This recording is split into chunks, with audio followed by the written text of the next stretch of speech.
মানুষ জন্ম থেকেই সুখের খোঁজে ছুটে চলে, কিন্তু জীবনে যখন দুঃখ আসে, কষ্ট আসে, মন ভেঙে যায়, তখন সেই সুখ অগোচর হয়ে যায়। ভগবদ্ গীতা বলে, দুঃখ বা কষ্ট কারোর জীবনে আকস্মিক শত্রু নয়, বরং এগুলো জীবনের সেই শিক্ষক যাদের মাধ্যমে মানুষ সত্যকে জানতে শেখে, নিজেকে বদলাতে শেখে। শ্রীকৃষ্ণ অর্জুনকে যুদ্ধের মাঠে কেবল যুদ্ধের উপদেশ দেননি, তিনি বলেছেন কিভাবে মানুষ দুঃখের ভেতর থেকেও শান্তি পেতে পারে।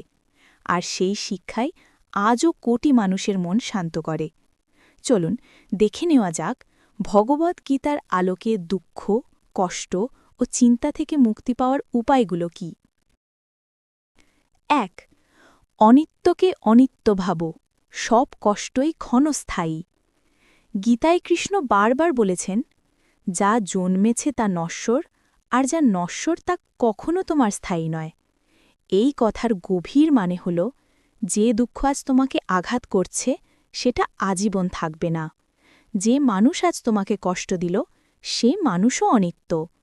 যে পরিস্থিতি আজ অন্ধকার করে রেখেছে সেও বদলাবে। বেশিরভাগ মানুষ দুঃখকে স্থায়ী ভেবে বসে থাকে, তাই চিন্তা বাড়ে। গীতা বলে, অনিত্য জিনিসকে স্থায়ী ভেবে কষ্ট বাড়িও না।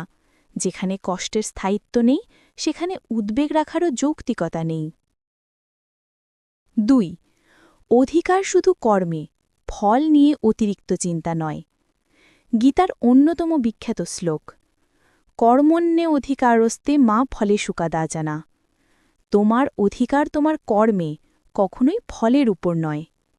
আজকের দুনিয়ার ৯০% চিন্তা হয় ফল নিয়ে, যেমন যদি সফল না হই, যদি টাকা না আসে, যদি সম্পর্ক ভেঙে যায়, যদি মানুষ ছোট করে দেখে। ফলভীত মানুষ কখনো মুক্ত হতে পারে না। গীতার শিক্ষা, ফল নয়, তোমার ফোকাস হওয়া উচিত কর্মে। কারণ ফল তোমার হাতে নয়, কিন্তু তোমার কর্ম সম্পূর্ণ তোমার নিয়ন্ত্রণে। যখন তুমি ফল ছেড়ে কর্মে মন দেবে, তখন মন থেকে চাপ কমে যাবে। ৩. শান্তি আসে সমতা থেকে, সুখে না উল্লাস, দুঃখে না ভেঙে পড়া। ভগবদ্ গীতায় কৃষ্ণ বলেছেন, সুখে দুঃখে সমবুদ্ধিরা সেই মানুষই সত্যিকারের যোগী। বিশ্বের সব দুঃখ শুরু হয় তখন যখন মানুষ পরিস্থিতির ওপর নির্ভর করে নিজের সুখ তৈরি করে, অর্থাৎ সুখ এলে খুশি, দুঃখ এলে ভেঙে পড়া। গীতা শেখায়, সুখ ও দুঃখ দুটিকেই সমভাবে গ্রহণ করতে শেখো, কারণ দুটিই জীবনের অংশ, দুটিই জীবনের পরীক্ষা, দুটিই মানুষের চরিত্র গড়ে। তুমি যখন সুখ দুঃখের ওপর নিজের মনকে ছেড়ে দেবে, তখন তোমার মন দাস হয়ে যাবে, আর যখন সমবুদ্ধি আনবে তখন মন হবে স্বাধীন। ৪. আসক্তি হল দুঃখের মূল।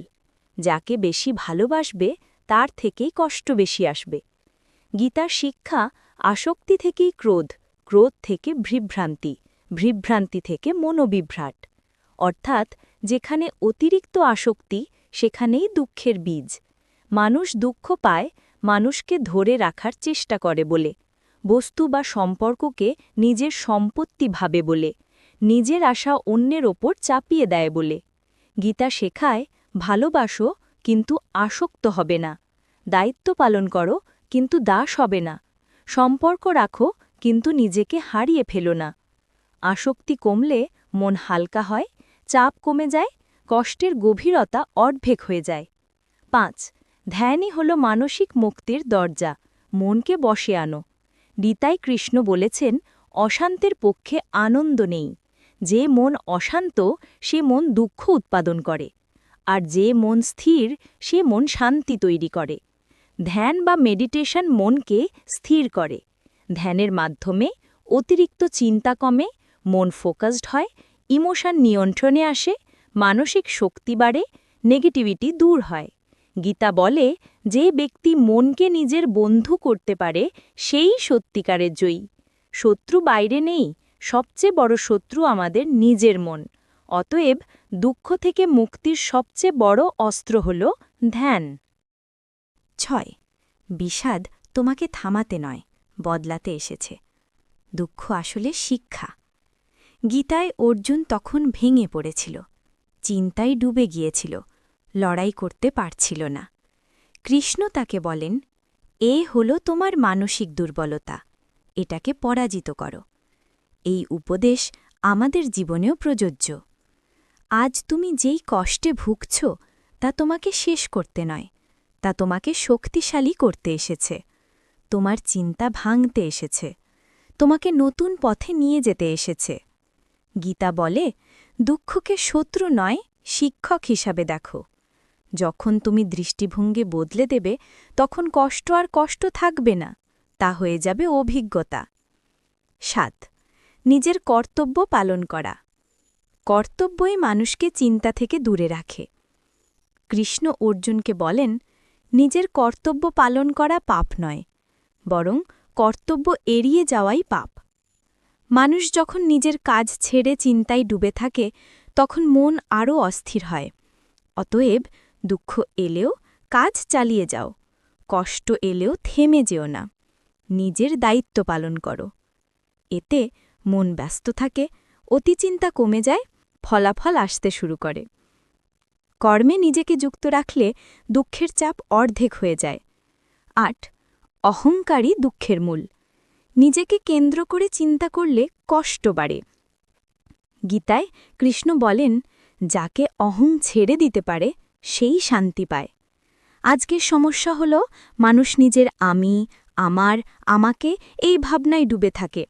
এর থেকে আসে প্রত্যাশা, হতাশা, প্রতিযোগিতা, হিংসা, কষ্ট।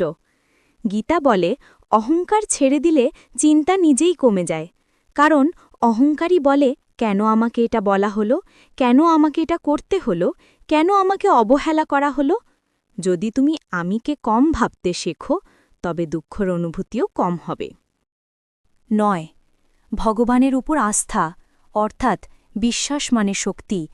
গীতার সবচেয়ে বড় শক্তি অটল বিশ্বাস। কৃষ্ণ বলেন, যে আমাকে সমর্পণ করে তাকে আমি নিরাপদ রাখি। এটা কোনো অন্ধবিশ্বাস নয়, এটা মানসিক শক্তি। যে মানুষ ভাবে, আমি একা নই, আমার সঙ্গে ঈশ্বর আছেন, সেই মানুষ কখনো ভেঙে পড়ে না। বিশ্বাস তোমাকে মানসিক স্থিতি দেয়, সাহস দেয়, দুঃখের সময়ে আশা দেয়, সিদ্ধান্ত নিতে শক্তি দেয়। অতএব বিশ্বাস হারিও না। যেমন রাতের পর ভোর আসে, তেমনি দুঃখের পরই আসে সুখ। ১০. অর্জুনের মতো স্বীকার করো, আমি দুর্বল। স্বীকার করাই মুক্তির প্রথম ধাপ। অর্জুন যুদ্ধের আগে প্রথমে স্বীকার করেছিল, আমি দুর্বল। এটাই তাকে কৃষ্ণের উপদেশ গ্রহণ করতে শক্তি দিয়েছিল। যে মানুষ স্বীকার করতে পারে, আমি কষ্টে আছি, আমি সাহায্য চাই, আমার মন অস্থির, আমি হারিয়ে গেছি, তারাই মুক্তি পায়। গীতা বলে, নিজের দুর্বলতা স্বীকার করো, কিন্তু তাকে ধরে থেকো না। দিন শেষে তুমি তোমাকে বাঁচানোর জন্য দাঁড়িয়েই উঠবে। সারসংক্ষেপ, গীতা দুঃখ বা চিন্তা দূর করতে যেসব পথ দেখায়। ১. সবকিছু অনিত্য, কষ্টও যাবে। ২. ফল নয়, কর্মে মন দাও। ৩. সুখ ও দুঃখকে সমভাবে গ্রহণ করো। ৪. আসক্তি কমাও, স্বাধীনতা বাড়বে। ৫. ধ্যান করো, মন শান্ত হবে। ৬. দুঃখকে শিক্ষা হিসেবে দেখো। ৭. কর্তব্য পালন চালিয়ে যাও। ৮. অহংকার ছাড়ো, দুঃখও কমবে। ৯. ঈশ্বরে বিশ্বাস রাখো, শক্তি পাবে। ১০. নিজের দুর্বলতা স্বীকার করে এগিয়ে চলো। ভগবদ্ গীতার পথ কখনো মানুষকে দুঃখে বসে থাকতে শেখায় না, শেখায় উঠতে, লড়তে, নিজেকে উন্নত করতে। যে গীতা বুঝতে পারে সে বুঝতে পারে, দুঃখ আমার শেষ নয়, দুঃখই আমার শুরু। প্লিজ সাবস্ক্রাইব করুন, কারণ এখান থেকে আপনি প্রতিদিন কিছু নতুন শিখবেন। ভগবদ্গীতার ২০টি জীবন উপদেশ। ১. নিজের কর্তব্য পালন করো, ফলের চিন্তা নয়। কাজ করো নিষ্ঠার সাথে, ফল নিজেই আসবে। ২.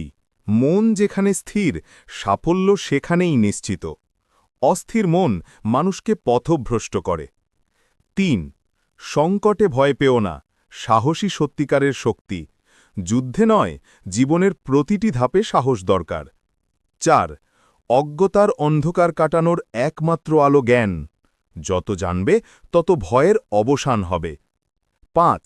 মানুষের প্রকৃত শত্রু তার নিজের মন। মনকে জয় করতে পারলে পৃথিবী তোমার। 6 ইচ্ছা ও ক্রোধ এ দুটি নষ্ট করে দেয় জীবন। এদের নিয়ন্ত্রণ করাই আত্মজয়ের প্রথম ধাপ। 7 পরিবর্তনকে গ্রহণ করো, যা স্থির থাকে তা ভেঙে যায়, পরিবর্তনই শক্তি। 8 আত্মবিশ্বাস ভেতর থেকেই জন্মায়, অন্যের স্বীকৃতি নয়, নিজের বিশ্বাসই তোমাকে উঁচু করে। 9 দান ও সহানুভূতি চরিত্রের সর্বোচ্চ পরিচয়, দেওয়া মানেই কমে যাওয়া নয়, বরং বাড়া। 10 যার ভেতর শান্তি নেই সে বাইরে শান্তি খুঁজে পাবে না, বাইরের দ্বন্দ্বের সমাধান ভেতরের শান্তিতেই। 11 সত্য পথে চলার শক্তি সব সময় ঈশ্বর দেন, সত্য কঠিন হলেও সে পথই মুক্তির। 12 অহংকার মানুষকে পতনের দিকে ঠেলে দেয়, বড় হতে চাইলে নিজেকে ছোট করতে জানতে হয়। 13 প্রতিটি মানুষ নিজের কর্মফল ভোগ করে, সঠিক কাজ করলে ফলও সঠিকই আসে। 14 অতীত নিয়ে আফসোস নয়, ভবিষ্যৎ নিয়ে ভয় নয়, বর্তমানেই বাঁচো, এই মুহূর্তটাই আসল জীবন। 15 খারাপ সঙ্গ জীবন ধ্বংস করে, আর ভালো সঙ্গ জীবন গড়ে, যাদের সাথে মিশবে জীবন তাদের মতোই হবে। 16 রাগের সময় নীরব থাকা সবচেয়ে বড় জ্ঞান, রাগের একটিমাত্র কথা জীবন বদলে দিতে পারে, ভালোর দিকে বা খারাপের দিকে। 17 নিজের প্রকৃতি অনুযায়ী মানুষ কাজ করে, তাই নিজেকে বদলাতে চাইলে মনকে বদলাও। 18 ঈশ্বর সব সময় তোমার সাথে আছেন, তুমি শুধু কাজ করে যাও, নির্ভীকভাবে এগিয়ে যাও। 19 যে নিজেকে নিয়ন্ত্রণ করতে পারে সেই আসল বীর, বাইরের শত্রু জয় করা সহজ, নিজের দুর্বলতা জয় করা কঠিন। 20 সব কিছুই নশ্বর, তাই ধরে রাখো না, ত্যাগের মধ্যেই আছে আসল স্বাধীনতা। প্লিজ সাবস্ক্রাইব করুন, কারণ এখান থেকে আপনি প্রতিদিন কিছু নতুন শিখবেন। একদম শূন্য থেকে ধনী হওয়ার 6টি উপায়। নাম্বার 1 লক্ষ্য স্থির করুন এবং সেই অনুযায়ী পরিশ্রম করুন। যে মানুষ নিজের জীবনের লক্ষ্য জানে না সে কোনোদিন ধনী হতে পারে না। ধনী হতে হলে প্রথমেই আপনাকে জানতে হবে আপনি কি চান, কেন চান আর কত দূর যেতে চান। লক্ষ্য এমন হওয়া উচিত যা আপনাকে প্রতিদিন জাগিয়ে তোলে, ক্লান্ত শরীরেও পরিশ্রম করতে অনুপ্রাণিত করে। জীবন যত কঠিন হোক, লক্ষ্য থেকে চোখ সরাবেন না। প্রতিদিন নিজের স্বপ্নকে মনে করিয়ে দিন যেন আপনি কখনো থেমে না যান। ধনী মানুষরা অন্যরকমভাবে চিন্তা করে, কারণ তারা জানে স্বপ্ন যদি সত্যি করতে হয় তাহলে ঘুম কমাতে হবে, কাজ বাড়াতে হবে, ব্যর্থতাকে সিঁড়ি হিসেবে নিতে হবে। আপনি যতই শূন্য থেকে শুরু করুন না কেন, লক্ষ্য যদি পরিষ্কার হয় তাহলে একদিন সেই শূন্যই আপনাকে অসীমে পৌঁছে দেবে। নাম্বার 2 নিজের স্কিল ও জ্ঞান বাড়ান। অর্থের উৎস একটাই নয়, এটা আসে জ্ঞান, দক্ষতা ও আইডিয়ার মাধ্যমে। আপনি যদি একটিমাত্র কাজ জানেন তাহলে আপনার সীমা একটাতেই আটকে যাবে, কিন্তু আপনি যদি প্রতিনিয়ত শিখতে থাকেন, নিজেকে আপগ্রেড করেন, তাহলে সুযোগ কখনো ফোরাবে না। ধনী হতে হলে নিজের স্কিলকে টাকা বানাতে জানতে হবে। যে কাজ পারেন সেটাতে দক্ষ হন, না পারলে শেখার মানসিকতা রাখুন। অনলাইন, বই, ইউটিউব যেখান থেকেই হোক শিখুন। প্রতিদিন কিছু নতুন শেখার অভ্যাস করুন, কারণ যে মানুষ শেখা বন্ধ করে সে উন্নতি করাও বন্ধ করে দেয়। প্রতিটি নতুন স্কিলই আপনার জন্য একটা নতুন আয়ের দরজা খুলে দেয়। মনে রাখবেন, আজকের যুগে জ্ঞানই আসল মুদ্রা। যত বেশি জানবেন তত বেশি উপার্জন করবেন। নাম্বার 3 অর্থের মূল্য বুঝুন এবং সঠিকভাবে ব্যবহার করুন। শূন্য থেকে ধনী হতে চাইলে টাকার প্রতি দৃষ্টিভঙ্গি বদলাতে হবে। টাকাকে খরচ করার নয়, বাড়ানোর উপায় ভাবতে হবে। প্রথমে যতই ছোট আয় হোক না কেন, তার একটা অংশ নিজের ভবিষ্যতের জন্য রেখে দিন। ছোট ছোট সেভিংসই একদিন বড় বিনিয়োগে পরিণত হয়। অপ্রয়োজনীয় খরচ বন্ধ করুন। বিলাসিতার পেছনে নয়, নিজের উন্নতির পেছনে টাকা খরচ করুন। ধনী মানুষরা কখনো টাকার পেছনে ছোটে না, তারা টাকাকে তাদের জন্য কাজ করাতে শেখে। আপনি যদি শৃঙ্খলাপূর্ণভাবে অর্থ ব্যবস্থাপনা করতে পারেন, তাহলে যত ছোটই শুরু হোক না কেন আপনি সফল হবেন। টাকাকে সম্মান করুন, কারণ সেই আপনাকে স্বাধীনতা দেয়, সিদ্ধান্ত নেওয়ার ক্ষমতা দেয়।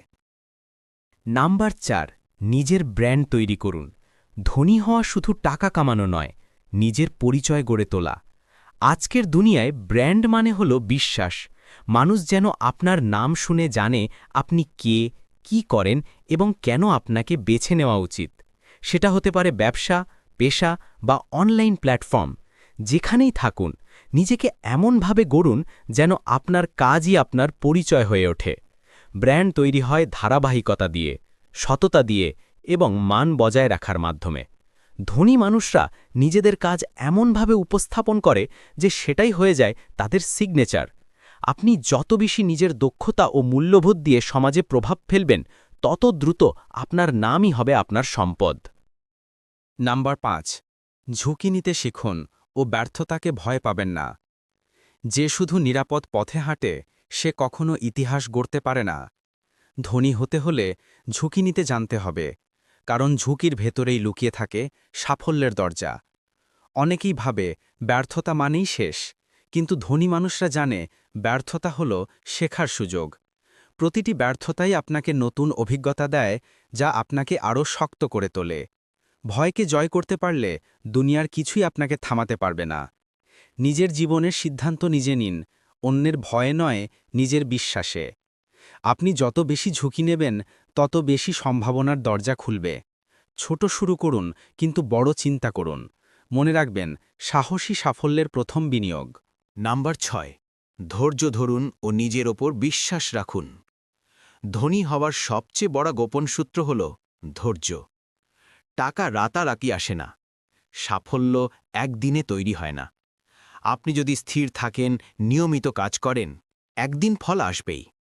ধৈর্যহীন মানুষ মাঝপথে থেমে যায়, কিন্তু ধনী মানুষরা জানে সময় সবচেয়ে বড় শিক্ষক। প্রতিদিন সামান্য উন্নতি করুন, ছোট ছোট পদক্ষেপ নিন। আজ যে প্রচেষ্টা দিচ্ছেন, কাল সেটাই ফল দেবে। নিজের উপর বিশ্বাস রাখুন, কারণ বিশ্বাসী আপনার পথ দেখাবে যখন পুরো দুনিয়া সন্দেহ করবে। ধনী হওয়া মানে কেবল টাকা নয়, নিজেকে এতটা গড়ে তোলা যাতে আপনি যে কোনো পরিস্থিতিতে নিজের ভাগ্য তৈরি করতে পারেন। শেষ কথা, একদম শূন্য থেকে ধনী হতে চাইলে আপনাকে নিজের জীবনটা নতুনভাবে সাজাতে হবে। অলসতা, অভিযোগ, ভয়, এই 3টা শব্দ জীবনের অভিধান থেকে বাদ দিন। নিজের সময়কে সম্মান করুন, কারণ সময়ই একমাত্র পুঁজি যা একবার চলে গেলে আর ফিরে আসে না। প্রতিদিন কিছু না কিছু গড়ে তুলুন, জ্ঞান, অভিজ্ঞতা, সম্পর্ক, সুযোগ। শূন্য দিয়ে শুরু করলেও যদি আপনি থামেন না, তাহলে একদিন দেখবেন যেখানে একসময় কিছুই ছিল না, আজ সেখানে আপনার সাম্রাজ্য দাঁড়িয়ে আছে। নিজেকে বিনিয়োগ করুন, নিজের প্রতি বিশ্বাস রাখুন এবং মনে রাখবেন, যে নিজের উপর বিশ্বাস রাখে তার জীবন কখনো শূন্য থাকে না। প্লিজ সাবস্ক্রাইব করুন, কারণ এখান থেকে আপনি প্রতিদিন কিছু নতুন শিখবেন।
ভূমিকা।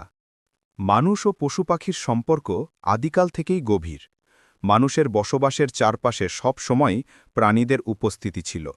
কেউ মানুষের বন্ধু, কেউ প্রকৃতির রক্ষক, কেউ সতর্ককারী। এই প্রাণীদের মধ্যে কুকুর এক বিশেষ স্থান দখল করে আছে। আধুনিক যুগে কুকুরকে অনেকে পোষ্য হিসেবে রাখে, কেউ ভালোবাসা থেকে, কেউ পাহারার জন্য। কিন্তু প্রাচীন ভারতীয় পুরাণ, মহাভারত, বৈদিক গ্রন্থ ও লোকবিশ্বাসে কুকুরের প্রতি মানুষের ব্যবহার নিয়ে এক অসাধারণ দৃষ্টিভঙ্গি পাওয়া যায়। বহু শাস্ত্রে বলা হয়েছে কুকুরকে খাওয়ানো মহাপুণ্য, কারণ কুকুরকে ঈশ্বরের দূত বা বিশেষ দেবতার বাহন হিসেবেও দেখা হয়েছে। এই রচনাটি পুরাণ, মহাভারত, বৈদিক গ্রন্থ ও লোকবিশ্বাস থেকে কুকুরকে খাওয়ালে কি হয়, কি পুণ্য লাভ হয় এবং এর আধ্যাত্মিক ও মানবিক তাৎপর্য নিয়ে বিস্তারিত আলোচনা। কুকুর পুরাণে দেবতার সঙ্গে কুকুরের সম্পর্ক। ১. ভৈরবের বাহন কুকুর। শিবের অন্যতম রূপ হলেন ভগবান ভৈরব। হিন্দু পুরাণে ভৈরবের বাহন বা সঙ্গী হিসেবে কুকুরের উল্লেখ পাওয়া যায়। পুরাণ মতে যে ব্যক্তি কুকুরকে খাদ্য দেয়, ভৈরব দেব তার রক্ষা করেন। এই কারণে ভৈরব মন্দিরের সামনে বহু স্থানে কুকুরকে প্রসাদ দিলে তা পুণ্যময় বলে বিশ্বাস করা হয়। ২. যম ধর্মরাজ ও কুকুর। গুরুত্বপূর্ণ আরেকটি সূত্র আসে গরুর পুরাণে ও বিভিন্ন স্মৃতিগ্রন্থে। কুকুরকে যমরাজের দূত হিসেবে উল্লেখ আছে। যমের দূতরা নরকের পথ দেখায়, আর কুকুর সেই পথের পাহারাদার। বিশ্বাস আছে কুকুরকে খাওয়ানোর ফলে যমরাজ সন্তুষ্ট হন এবং মৃত্যু সময় আত্মার পথ সহজ হয়। এই বিশ্বাস মানুষকে করুণার শিক্ষা দেয়, দয়া দিলে দয়া পাওয়া যায়। ৩. ভগবান দত্তাত্রেয় ও কুকুর। দত্তাত্রেয় দেবের সঙ্গে সর্বদা 4টি কুকুর থাকে। প্রতিটি কুকুর 4টি বেদ, ঋগ্বেদ, সামবেদ, যজুর্বেদ ও অথর্ববেদের প্রতীক। এখানে কুকুর জ্ঞান, সততা এবং নিঃস্বার্থ ভালোবাসার প্রতীক। হিন্দু দর্শনের শিক্ষা অনুযায়ী কুকুর মানুষের কাছে এক শিক্ষক। নিঃস্বার্থ ভালোবাসা কি তা কুকুরের মাধ্যমেই শেখা যায়। মহাভারতে কুকুর ধর্মের প্রকৃষ্ট উদাহরণ। মহাভারতের স্বর্গারোহণ পর্বে সর্বাধিক শিক্ষাপ্রদ গল্প পাওয়া যায়। শেষ সময়ে পাণ্ডবরা যখন স্বর্গ অভিমুখে যাত্রা করছিলেন, তাদের সাথে একটি কুকুর ছিল।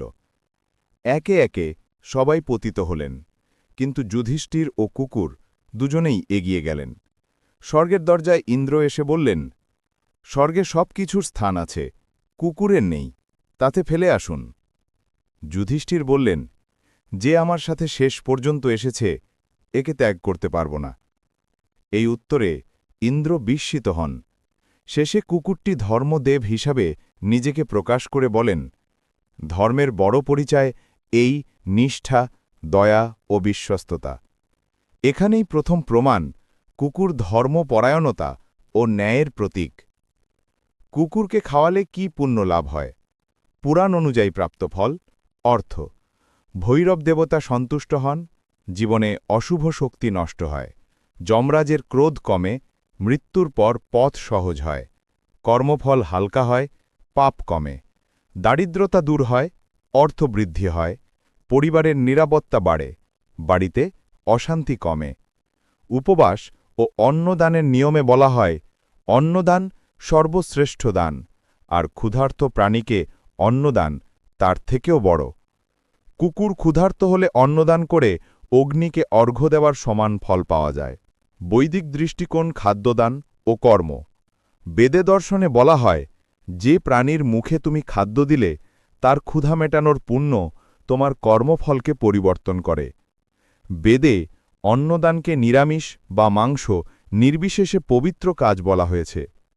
এখানে লক্ষ্যবস্তু প্রাণীর প্রতি দয়া।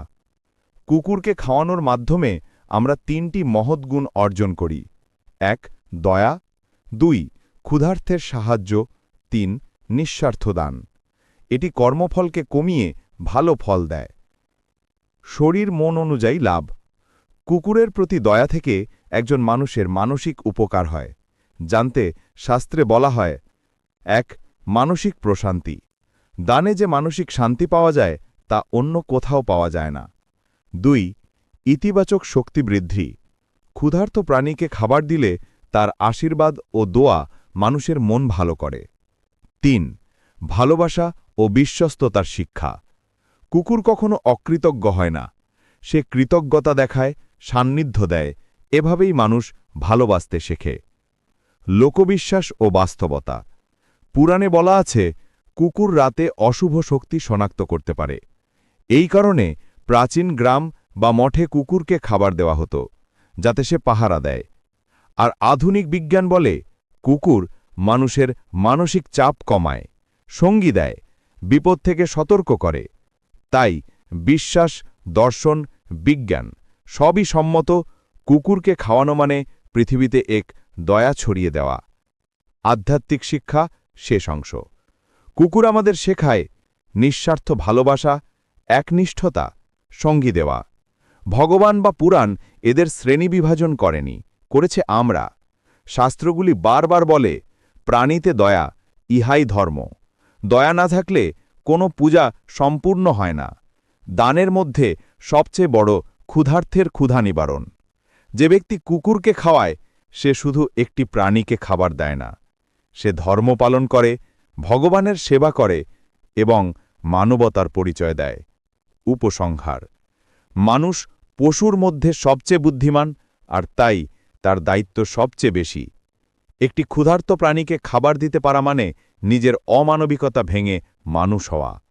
আমরা যখন কুকুরকে খাওয়াই, ভগবান ভৈরব সন্তুষ্ট হন, যমরাজের ক্রোধ কমে, আমাদের পাপক্ষয় হয়, মন শান্ত হয় এবং জীবনে ইতিবাচক শক্তি আসে। কুকুরকে খাওয়ানো শুধু ধর্ম নয়, এ মানবতার শ্রেষ্ঠ উদাহরণ।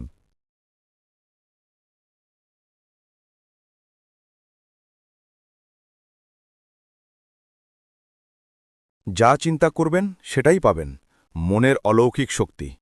বন্ধুরা, জীবনে এমন এক অদ্ভুত শক্তি আছে যা আপনি প্রতিদিন ব্যবহার করেন, অথচ বুঝতেও পারেন না। এই শক্তিটাই আপনার সবচেয়ে বড় সম্পদ, সবচেয়ে বড় অস্ত্র। এই শক্তির নাম চিন্তা। হ্যাঁ, আপনি যা চিন্তা করেন, আপনি যা মনে বিশ্বাস করেন, আপনি শেষ পর্যন্ত সেটাই পাবেন। অনেকে বলে, ভাগ্য খারাপ, সময় আমার সঙ্গে নেই, আমার দ্বারা কিছু হবে না। কিন্তু সত্যিটা হলো, এই কথাগুলোই আপনার বাস্তবতা তৈরি করে দেয়। আপনি যখন বারবার ভাবেন যে আপনি ব্যর্থ, তখন আপনার অবচেতন মন সেই কথাটাকেই সত্যি প্রমাণ করতে শুরু করে। আর যখন আপনি ভাবেন, আমি সফল হব, আমি পারব, আমার জীবনে পরিবর্তন আসবেই, তখন মহাবিশ্ব আপনাকে সেই পরিবর্তনের সুযোগ এনে দেয়। চিন্তা মানে শুধু ভাবনা নয়, এটা শক্তি। বিজ্ঞান বলছে, প্রতিটি চিন্তারই একটা নির্দিষ্ট কম্পন বা ভাইব্রেশন আছে।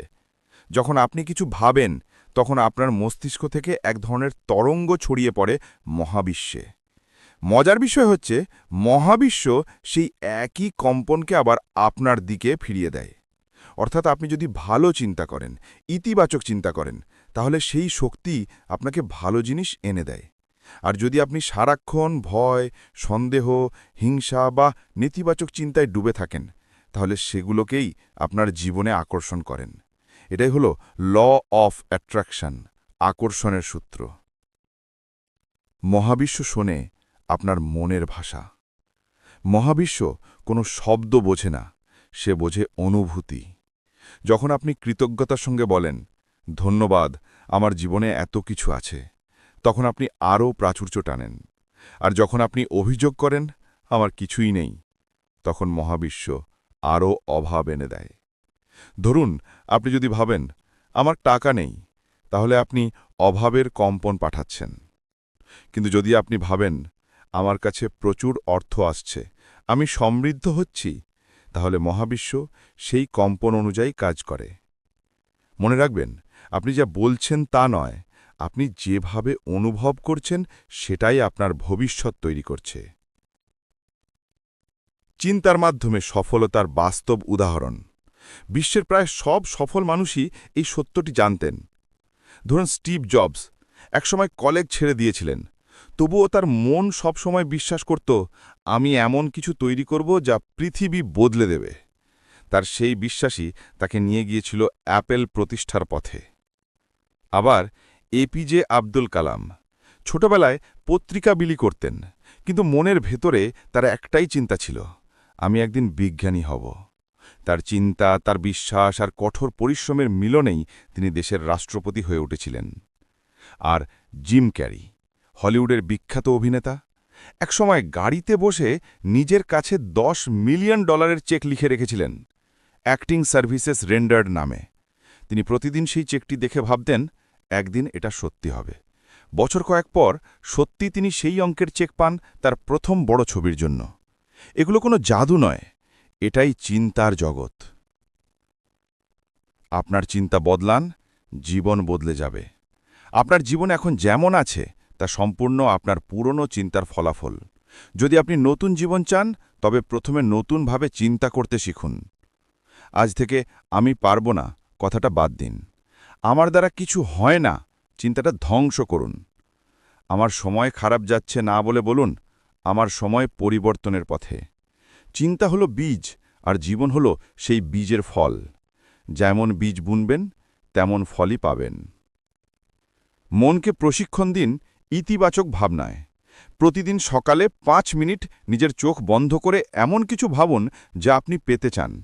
হয়তো সেটা নতুন চাকরি, হয়তো ভালো সম্পর্ক, হয়তো শান্তি বা সফলতা। ভাবুন যেন আপনি সেটি ইতিমধ্যেই পেয়ে গেছেন। এই অনুভূতিটাই আপনার অবচেতন মনকে নতুন বাস্তবতা তৈরি করতে সাহায্য করবে। প্রতিদিন 3টি কৃতজ্ঞতার কথা লিখুন। আমি কিসের জন্য কৃতজ্ঞ? নিজের লক্ষ্য লিখে প্রতিদিন উচ্চস্বরে পড়ুন। নেতিবাচক মানুষ ও ভাবনা থেকে দূরে থাকুন। এগুলো তুচ্ছ মনে হলেও এগুলোই আপনার চিন্তাকে নতুন শক্তি দেয়। ভয় নয়, বিশ্বাসে বাঁচুন। অনেকে ভাবে যদি না পারি, কিন্তু সফল মানুষ ভাবে যদি পারি। এই একটি মাত্র প্রশ্ন আপনার ভবিষ্যৎ ঠিক করে দিতে পারে। ভয় মানে মনকে সংকুচিত করা, বিশ্বাস মানে মনকে প্রসারিত করা। ভয় আপনাকে থামায়, বিশ্বাস আপনাকে চালায়। যখন আপনি বিশ্বাস করেন, তখন আপনার ভেতরে অজানা এক শক্তি জন্ম নেয়, যে শক্তি বলে, যত বাধাই আসুক আমি থামব না। চিন্তা থেকে কাজ, কাজ থেকে সফলতা। শুধু চিন্তা করলেই হবে না, সেই চিন্তাকে বাস্তবে আনতে হবে কাজের মাধ্যমে। যেমন আপনি যদি ভাবেন আমি সফল ইউটিউবার হব, তাহলে সেই চিন্তাকে বাস্তব করতে নিয়মিত কন্টেন্ট বানাতে হবে, উন্নতি করতে হবে, শিখতে হবে। চিন্তা হলো দিক নির্দেশনা, আর কাজ হলো সেই পথে হাঁটার ধাপ। দুটোর মিলনেই সফলতা আসে। চিন্তার অভ্যাস তৈরি করুন। চিন্তা একদিনের ব্যাপার নয়, প্রতিদিন নিজের মনকে একটু একটু করে গড়ে তুলতে হয়। প্রতিদিন সকালে বলুন, আজ আমি ইতিবাচক থাকব, আজ আমি নিজের সেরা ভার্সান হব, আজ আমি হাসব, ভালোবাসব, কাজ করব। ধীরে ধীরে আপনি লক্ষ্য করবেন আপনার জীবন সত্যিই বদলে যাচ্ছে। আপনার মন শান্ত হচ্ছে, কাজ সফল হচ্ছে, সম্পর্ক ভালো হচ্ছে। কারণ আপনি যা চিন্তা করেন সেটাই আপনি আকর্ষণ করেন। জীবন হলো আয়না। জীবন ঠিক আয়নার মতো। আপনি যদি হাসেন, জীবনও আপনাকে হাসি ফিরিয়ে দেয়। আপনি যদি কাঁদেন, জীবনও আপনাকে দুঃখই ফিরিয়ে দেয়। তাই আয়নাকে বদলাতে চাইলে প্রথমে নিজের মুখের অভিব্যক্তি বদলান। অর্থাৎ জীবন বদলাতে হলে প্রথমে আপনার চিন্তা বদলান। শেষ কথা, আপনি আপনার জীবনের নির্মাতা। বন্ধুরা, আজ এই কথাটা অন্তরে গেঁথে রাখুন। আপনার জীবন আপনার চিন্তার প্রতিচ্ছবি। আপনি এখন যেমন ভাবছেন, আগামী দিনে আপনি তেমন হবেন। তাই আজ থেকেই ইতিবাচকভাবে ভাবুন, ভালোবাসায় ভরপুর থাকুন, নিজের উপর বিশ্বাস রাখুন। আপনার মন যখন পরিষ্কার, আশাবাদী ও কৃতজ্ঞ হয়, তখন সফলতাকে কেউ আটকাতে পারে না। তাই আজ থেকে একটাই কথা মনে রাখুন, যা চিন্তা করবেন সেটাই পাবেন। আপনার মনের শক্তি আপনার ভাগ্য গড়ে দেয়। বিশ্বাস রাখুন, আপনি পারবেন, কারণ আপনি নিজের জীবনের স্থপতি।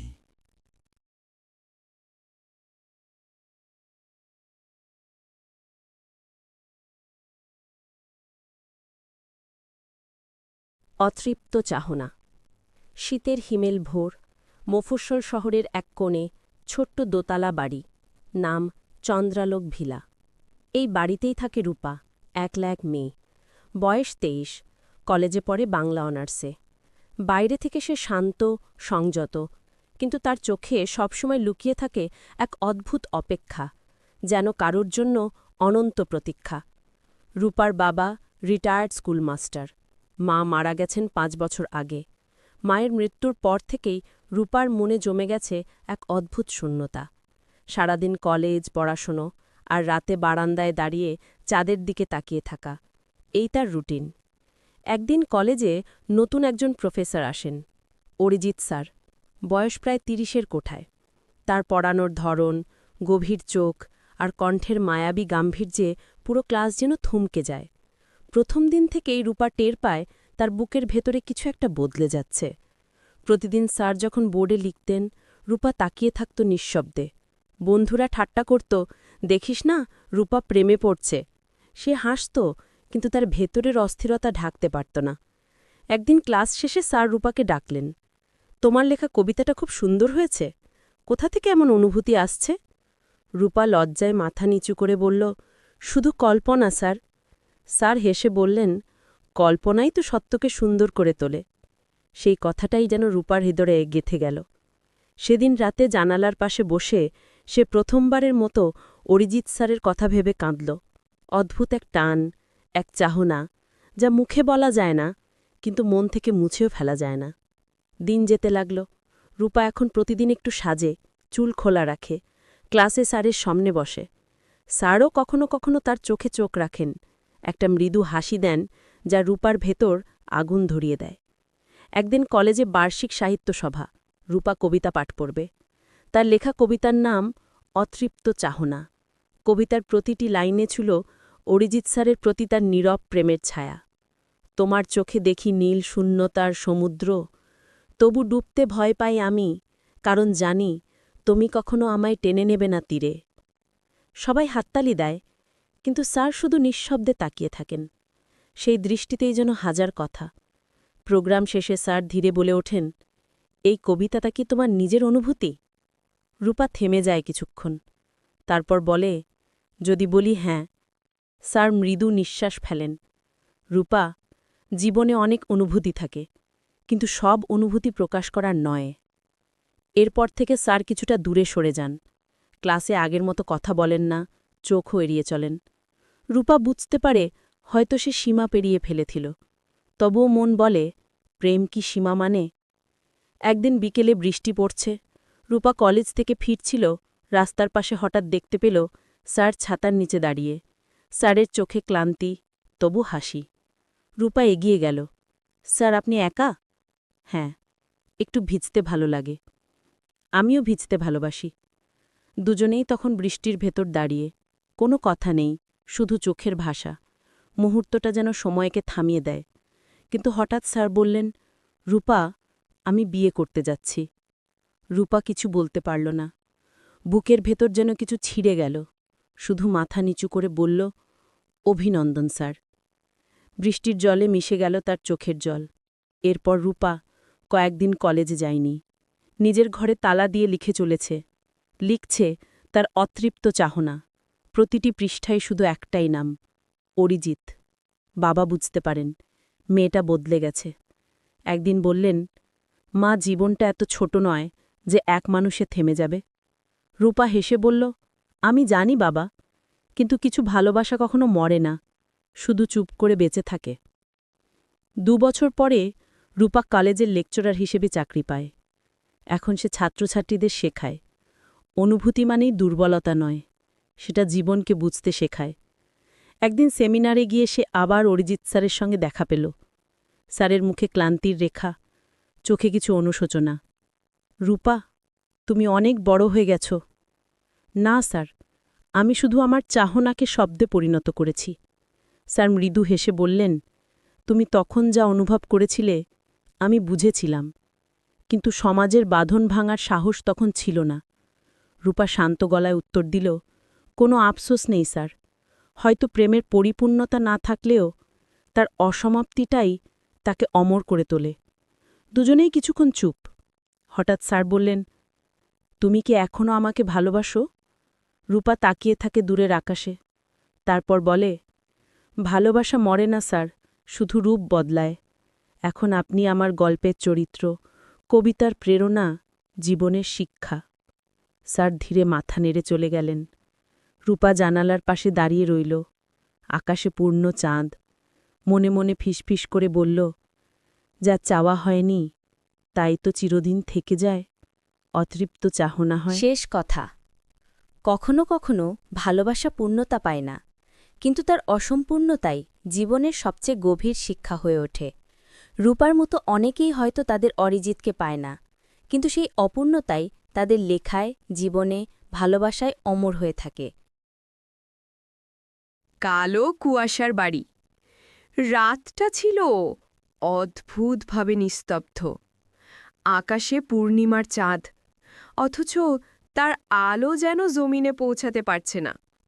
গ্রামের নাম ধনেশ্বরপুর। ছোট, নিঃশব্দ।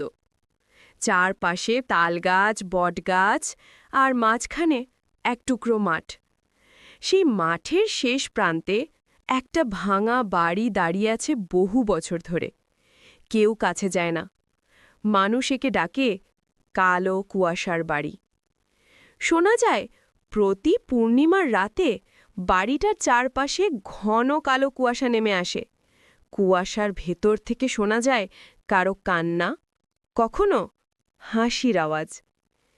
গ্রামের লোকেরা বলে, ওই বাড়ির মেয়েটা এখনো অপেক্ষা করে, কেউ তাকে মুক্তি দিক। শহরের ছেলেটি। সুমন শহরের ছেলে, পেশায় ফটোগ্রাফার। ভৌতিক গল্পে তার গভীর আগ্রহ। সে নাকি প্রমাণ করতে চায় যে ভূত বলে কিছু নেই, সবই মানুষের মনের ভয়। একদিন সে বন্ধুকে বলল, চল ধনেশ্বরপুর যাই, শুনেছি সেখানে এক ভূতের বাড়ি আছে। বন্ধু রাজীব তৎক্ষণাৎ না করে দিল, তুই পাগল, ওখানে গেলে কেউ ফেরে না। শুনেছি শেষবার যারা ঢুকেছিল তাদের একজন আজও নিখোঁজ। সুমন হেসে বলল, এই সব গল্প বানানো। আমি যাই, তুই শুধু দেখবি আমি কিভাবে ভূতকেও ক্যামেরায় বন্দি করি। কয়েকদিন পরেই সে বেরিয়ে পড়ল একা, হাতে ক্যামেরা, ট্রাইপড আর টর্চ লাইট। পুরনো বাড়ির সামনে। বিকেল গড়িয়ে রাত নামল। চাঁদ উঠতেই বাতাসে ঠান্ডা গন্ধ ছড়ালো। দূরে ভাঙা বাড়িটার ছায়া স্পষ্ট দেখা যাচ্ছে। জানালাগুলো অর্ধেক ভাঙা, ছাদের একদিক ধসে পড়েছে আর চারপাশে উঁচু ঘাসে ঢাকা। সুমন হালকা হাসল, এই বাড়ি ভয় দেখাবে আমায়? সে টর্চ জ্বালিয়ে ভেতরে ঢুকল। দরজাটা কেঁপে কেঁপে খুলল, যেন কেউ অনেক দিন পর সেটা খুলছে। ভেতরে মেঝেতে ধুলো, দেওয়ালে ফাটল আর একটা পুরনো আয়না। মোটা ধুলোর পরত জমে গেছে তাতে। সে ট্রাইপডে ক্যামেরা বসিয়ে প্রথম ছবি তুলল। তারপর ঘুরে ঘুরে ছবি তুলতে লাগল। ভাঙা জানালা, ছেঁড়া পর্দা, একটা পুরনো চেয়ার আর এক কোণে একটা ভাঙা পুতুল। আয়নার রহস্য। হঠাৎ তার নজর গেল আয়নাটার দিকে। টর্চের আলো পড়তেই মনে হল যেন আয়নার ভেতরে কেউ নড়ল। সুমন এগিয়ে গিয়ে হাত মুছে দেখতে লাগল। ধুলো সরতেই দেখা গেল আয়নায় তার নিজের প্রতিচ্ছবি, কিন্তু 1 সেকেন্ড পর প্রতিচ্ছবিটা হাসল, অথচ সুমন হাসেনি। তার গায়ে কাঁটা দিল। সে পিছিয়ে গেল, টর্চটা কাঁপছে তার হাতে। ঠিক তখনই দরজাটা জোরে বন্ধ হয়ে গেল। ঘর অন্ধকারে ঢেকে গেল, কেবল টর্চের আলো কাঁপছে। বাতাসে ঠান্ডা ঘন হয়ে উঠল, আর দূর থেকে হালকা মেয়েলি কণ্ঠে কেউ ফিসফিস করে বলল, তুমি আমার ছবি তুলতে এসেছ? সুমন ঘুরে দেখল সামনে দাঁড়িয়ে এক মেয়ে, সাদা পোশাক পরা, চুল লম্বা, মুখ আধা আধি ঢাকা। তার চোখ দুটো গভীর কালো, ঠোঁটে হালকা হাসি। কে তুমি? সুমনের কণ্ঠ শুকিয়ে গেল। মেয়েটি ধীরে ধীরে বলল, আমি মাধুরী, এই বাড়ির একমাত্র মেয়ে ছিলাম। বিয়ের রাতে আগুন লেগেছিল, সবাই বাঁচল, শুধু আমি পুড়ে মরে গেছিলাম। তারপর ধীরে ধীরে সে এগিয়ে এলো। বাতাস ভারী হয়ে উঠল, আর ঘরের দেওয়াল থেকে কালো ধোঁয়া বেরোতে লাগল। আগুনের স্মৃতি।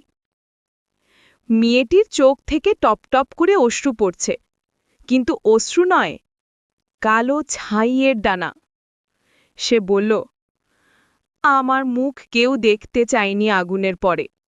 আমি আয়নায় নিজের মুখ খুঁজতাম, কিন্তু শুধু ছায়া দেখতাম। আয়নাটা এখন কাঁপছে, ভেতরে আগুনের প্রতিচ্ছবি, আর মাধুরী ধীরে ধীরে তার ভেতরে মিশে যাচ্ছেন। সুমন চিৎকার করল, কিন্তু তার কণ্ঠ বেরোল না। সে ছুটে দরজার দিকে গেল, কিন্তু দরজা খুলছে না। ঘরের ভেতর যেন সময় থেমে গেছে, বাইরে কুয়াশা জমে যাচ্ছে জানালার গায়ে, ধীরে ধীরে সেটা ঢুকছে ভেতরে। ক্যামেরার অভিশাপ। হঠাৎ সুমনের হাতে থাকা ক্যামেরা নিজে থেকে চালু হয়ে গেল। ফ্ল্যাশ একের পর এক জ্বলে উঠছে, শব্দ করছে, ক্লিক ক্লিক ক্লিক।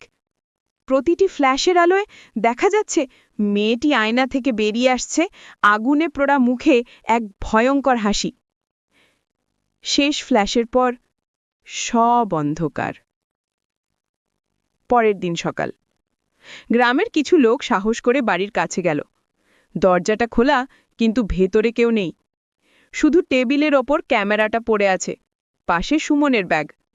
গ্রামের প্রধান ক্যামেরার মেমোরি কার্ড খুলে দেখলেন, শেষ ছবিতে দেখা যাচ্ছে সুমন আয়নার সামনে দাঁড়িয়ে, তার পেছনে সেই মেয়েটি, মুখে হালকা হাসি। অভিশপ্ত ছবি।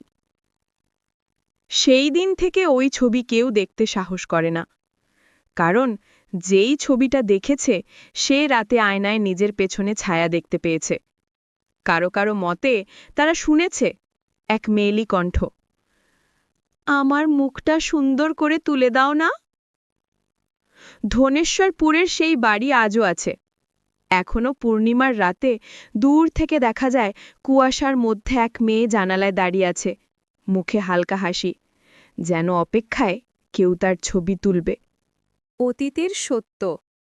বছরখানেক পর রাজীব, সুমলির বন্ধু, সিদ্ধান্ত নিল সেই বন্ধুর খোঁজ করবে। গ্রামের এক বৃদ্ধা জানালেন, ওই বাড়িতে একসময় সত্যিই মাধুরী নামে এক মেয়ে ছিল।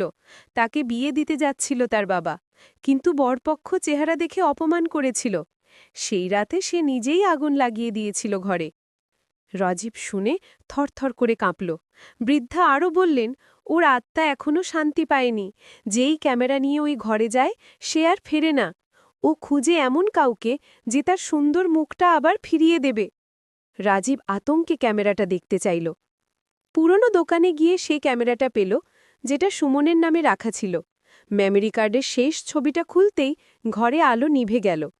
মনিটরের স্ক্রিনে দেখা গেল রাজীবের মুখ, আর তার পেছনে সেই মাধুরী। তারপর পরের সকালে রাজীবকেও আর খুঁজে পাওয়া গেল না। শেষ কথা।